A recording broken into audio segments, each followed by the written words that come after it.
There's only 1% of distillers in the US are women. Hello in there! I can fit in here. It's really exciting. So this is a flavor map. These are some of the categories that people have distinguished as far as what flavors grain has had. And so this is just a reference for you of like the aroma, the flavor, the taste, and the mouthfeel. When you're sampling these, what you're looking for. I think a really interesting whiskey.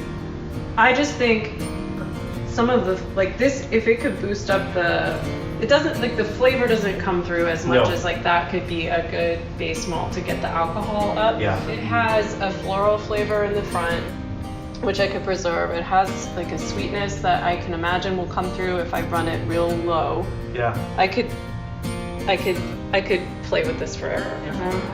But with the lighter, since you don't dry it out as much, it has a higher sugar content as far as a malt extract content. Yeah.